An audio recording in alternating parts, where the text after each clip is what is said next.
Hey everybody, your friendly hospitality Glenn here, and I am at Baha Mar for the G6's annual conference with, pleasure to say one less word, President and CEO Julie Arrowsmith of G6. Congratulations for being de-interimed. I know. No, it's exciting. It's really exciting, and what a great conference. I mean, the atmosphere is just electric. Everybody's really excited to be here. First of all, I don't know if I would do it in such a terrible location. But that definitely helps. This is when you have absolutely a beach, incredible. It makes everything better, right? It sure does, and it's exciting to be able to celebrate what you all have been going through. Personal congratulations to you again, and congratulations to the brand for over this last year really finally moving to a fully franchised model. Yeah, it's been a journey, right? Yeah. I would have thought that since we already franchised and we had been selling some hotels to our franchisees that it would just kind of, be a simple transition. It's not. It's actually, it was complicated, but it went really well. And I think what we've learned is that, wow, there were some things that we could do even more for our franchisees than what we had been when you kind of have that distraction of owning hotels as well. That's interesting. Yeah. So how do you have to reframe everything in order to change stuff? Because when you have a company with 60 years of history and 35 of franchising, you really had that ownership mindset baked into the company. Yeah. And one of the things that your company has is some of the longest running employees I've ever seen.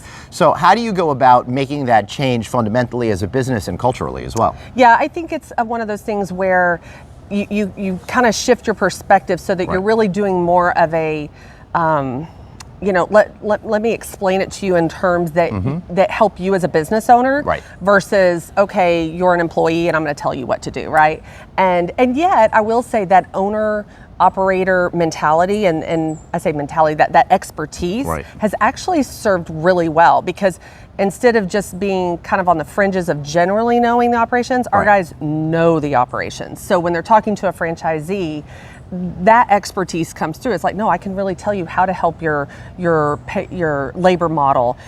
These are things that we did really well. And so, I think it's that part is really good, but it is more of a partnership versus a kind of employer-employee type relationship. Yeah, for sure. Yeah. So, how does this better serve your franchisee base and corporate interests simultaneously? Yeah, I think that there's just things, data that we didn't capture, information we didn't keep up with because it was like, that's okay, we're busy over here. Right. So, as we talk with franchisees, I think we have a better sense of the pipeline as a whole. What keeps them motivated from being a lead and moving through the pipeline to ultimately signing with us.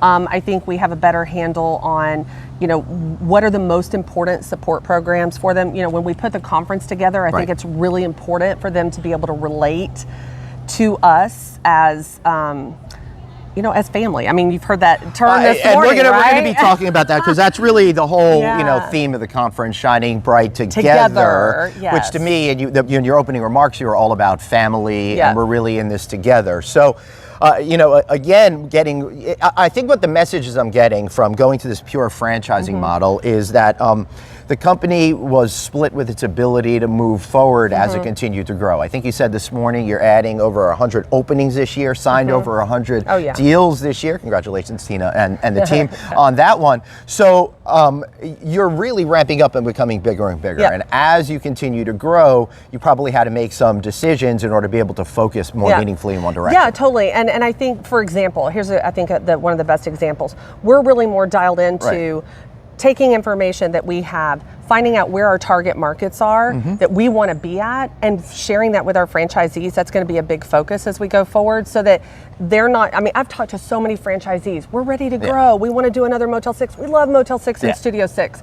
We just don't know where to go. And so I think we've got to do a better job of making sure that we can show them, look, this is where we want to be. This is where we think you'll be most successful.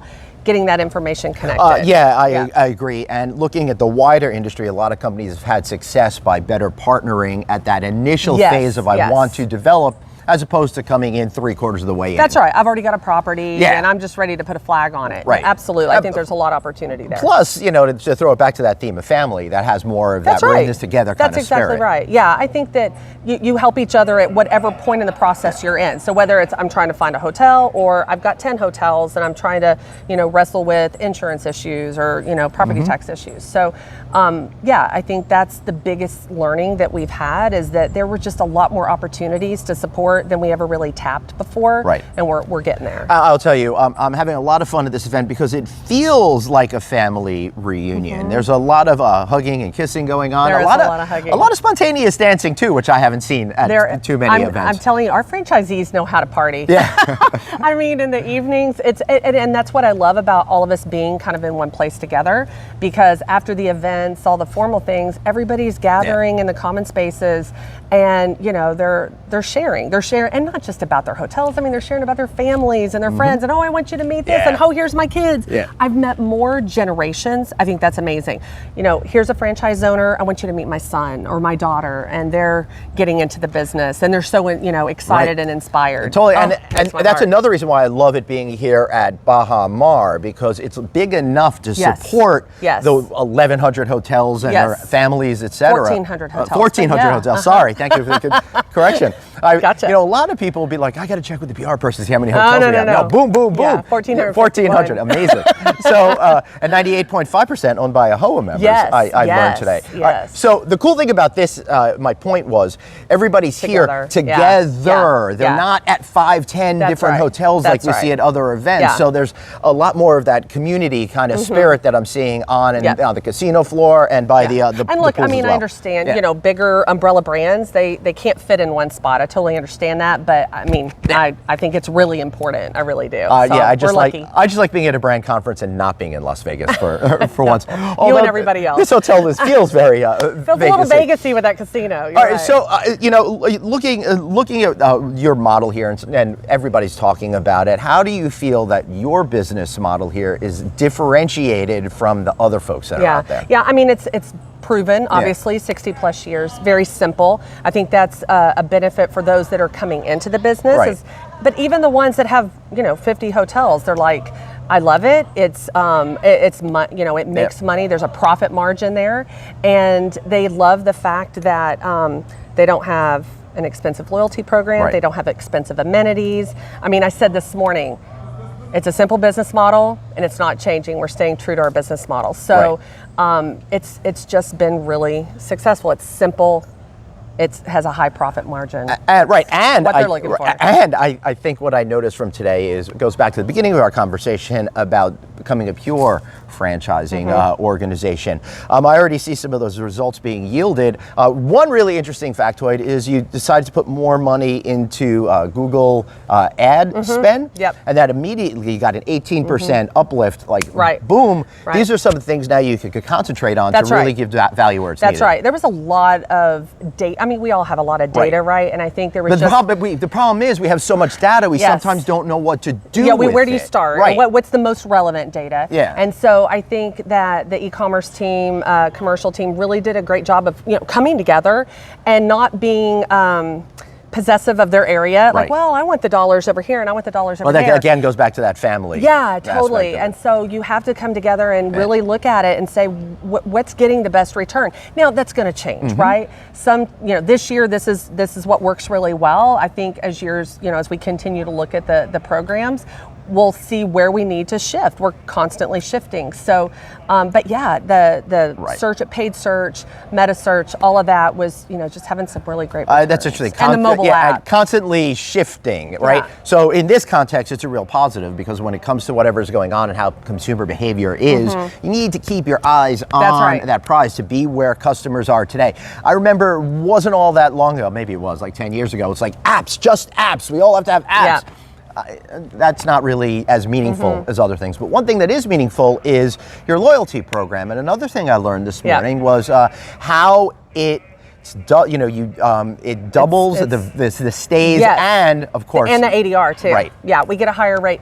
Yeah, our My6 membership, and it's more of a it's not really a loyalty program, so there's not a fee process associated with it, which the franchisees love, but it is a great way to garner loyalty and have some discounts associated with it, to have certain perks associated with it. We've partnered with companies so that as you go onto the site, you can get, coupons or some things for, relevant partnerships around, when you're staying in a Motel 6 or Studio 6. So I think we've kind of bridged it. We've met the best of both worlds, right? Of a loyalty program, but not a loyalty program, and a little smart marketing move. What I really like, I'm a big fan of consumer behavior and understanding human psychology.